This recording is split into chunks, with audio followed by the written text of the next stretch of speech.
Assalamualaikum warahmatullahi wabarakatuh. Perkenalkan, saya Amelia Satun Hasana dari kelas BTKH. Pada kesempatan kali ini, saya akan membahas jurnal terkait materi sistem terdistribusi. Adapun judul jurnal yang saya ambil yaitu Analisis Arsitektur Perancangan Sistem Terdistribusi menggunakan metode nested transaction pada lingkungan kerja perkantoran. Karya Antonius Bima Multiwijaya DKK, Pol 7 nomor 2 tahun 2015. Nah, dalam jurnal ini membahas terkait model arsitektur perancangan sistem terdistribusi yang dipadukan dengan replika dan fragmentasi. Perkembangan teknologi sistem informasi yang semakin pesat membuat setiap perusahaan dituntut untuk mendapatkan informasi-informasi penting dari berbagai departemen yang dimilikinya. Maka dari itu perlu adanya penggabungan informasi antar data-data yang ada pada setiap departemen. Namun, bukanlah hal yang mudah untuk melakukannya. Masalah yang muncul ketika data yang masuk ke database jumlahnya besar dan terus-menerus berubah akan mengakibatkan beban komputasi yang tinggi pada server. Untuk mengatasinya, diperlukanlah sistem yang terdistribusi agar beban komputasi dan jaringan disebar rata, sehingga meningkatkan kecepatan terhadap akses database. Di dalam konteks perancangan sistem terdistribusi, terdapat beberapa konsep yang digunakan, yaitu transaksi data, fragmentasi, dan replikasi. Sebelumnya kita harus tahu apa sih itu sistem terdistribusi, transaksi data, fragmentasi, dan replikasi. Sistem terdistribusi adalah suatu sistem yang terdiri dari kumpulan komputer yang saling terhubung dan terlihat sebagai suatu sistem tunggal bagi pengguna. Ada 5 karakteristik dari sistem terdistribusi. Yang pertama yaitu resource sharing, yaitu sistem terdistribusi memungkinkan pengguna untuk menggunakan hardware, software, dan data di seluruh sistem tanpa batas. Yang kedua adalah openness. Sistem terdistribusi mampu mengadopsi dan mengintegrasikan berbagai standar, teknologi, dan sistem yang ada. Yang ketiga adalah konkurensi, yaitu sistem terdistribusi mampu menjalankan komponen dalam sistem sebagai proses yang konkret.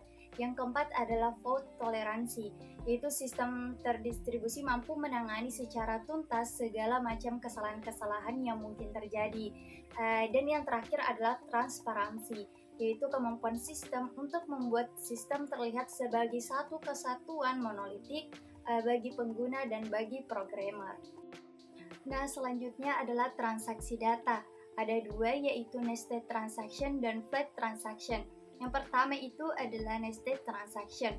Adalah jenis transaksi di mana transaksi utama dapat membuka subtransaksi dan setiap subtransaksi dapat membuka subtransaksi lagi hingga beberapa tingkatan. Kelebihannya yaitu mampu melakukan eksekusi transaksi secara paralel sehingga lalu lintas jaringan lebih teratur. Kemudian yang kedua adalah flat transaction, yaitu serangkaian operasi yang dibentuk secara inti atomik yang berdiri sendiri. Flat transaction yang mendasar dapat dilakukan dengan menghubungkan satu server aplikasi dengan satu database. Selanjutnya adalah fragmentasi. Fragmentasi adalah sebuah proses pengambilan bagian-bagian baris atau kolom dari tabel-tabel sebagai unit data yang akan dikirimkan melalui jaringan komputer.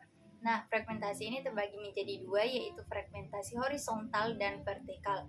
Fragmentasi horizontal yaitu setiap fragmen terdiri dari sebuah subset baris dari relasi asal. Sedangkan fragmentasi vertikal yaitu dalam setiap fragmen terdiri dari sebuah subset kolom dari relasi asal.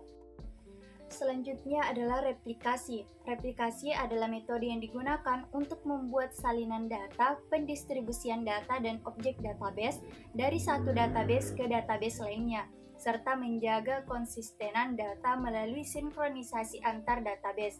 Nah, replikasi ini terbagi lagi menjadi beberapa macam. Yang pertama itu berdasarkan kapan data diupdate. Berdasarkan kapan data diupdate itu terbagi lagi menjadi dua, yaitu sinkronus dan asinkronus. Untuk sinkronus, terjadi sebuah transaksi pada klien, permintaan transaksi dikirim ke klien lainnya lalu dikumpulkan. Setelah semua mengumpulkan, barulah dilakukan respon ke klien yang meminta transaksi. Sedangkan asinkronus itu terjadi sebuah transaksi pada klien, permintaan transaksi dikirim ke klien lainnya lalu langsung memberikan respon ke klien yang merequest. Kemudian klien yang merequest mengeksekusi satu persatu hasil respon dari klien lainnya. Selanjutnya, berdasarkan di mana data diupdate, terbagi menjadi dua. Yang pertama, primary copy. Pemrosesan hanya dilakukan pada basis data master, sedangkan pada basis data slave hanya melakukan pembacaan data. Yang kedua itu update everywhere, menunjukkan bahwa pemrosesan dilakukan di setiap basis data.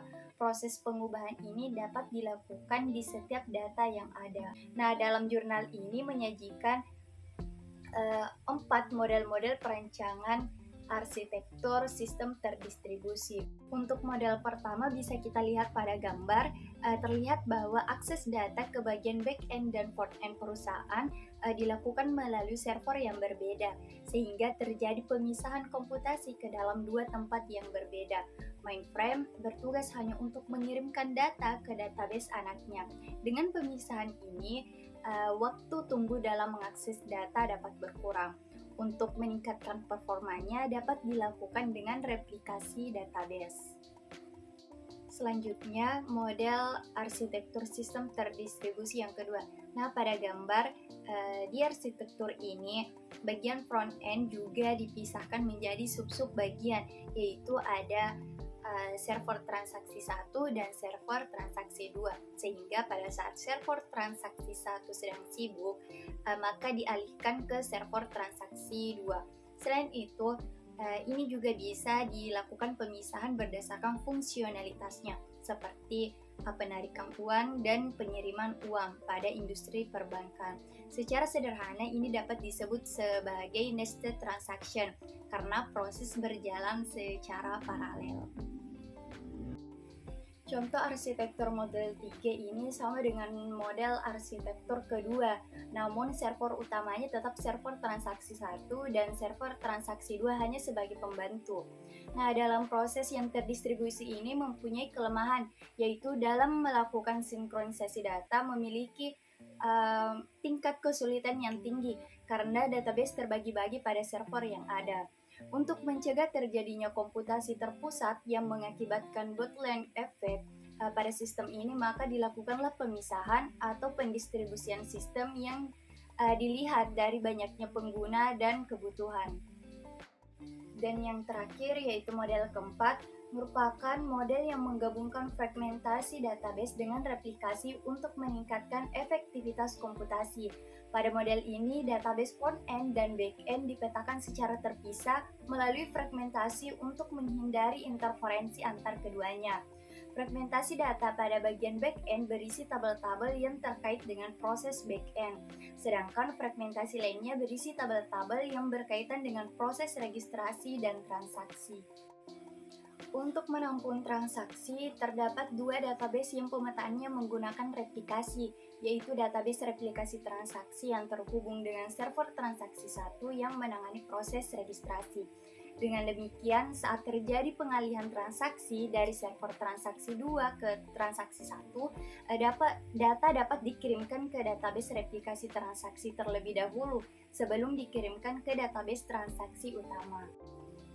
Pentransaksian data model ini lebih cocok menggunakan metode sinkron, di mana data dikumpulkan dulu dan dikirimkan bersamaan setelah ada pemicu seperti kesibukan server. Namun, terdapat hambatan dalam mengembangkan sistem ini, yaitu diperlukanlah biaya yang tinggi untuk penginstalan jaringan dengan kecepatan transfer yang tinggi. Dari jurnal yang saya bahas bisa disimpulkan bahwa dengan memanfaatkan sistem terdistribusi, perusahaan dapat mengoptimalkan penggunaan sumber daya, mempermudah integrasi antar sistem yang berbeda. Sistem terdistribusi juga memungkinkan akses yang cepat dan efisien terhadap data yang besar dan berkelanjutan, serta mengurangi beban komputasi pada server. Kemudian, untuk membangun arsitektur sistem terdistribusi sangat bergantung pada proses bisnis perusahaan. Dan yang terakhir, pada kasus tertentu penggunaan nested transaction tidak cukup sehingga dibutuhkan kombinasi dengan flat transaction. Mungkin itu dari saya, cukup sekian. Wassalamualaikum warahmatullahi wabarakatuh.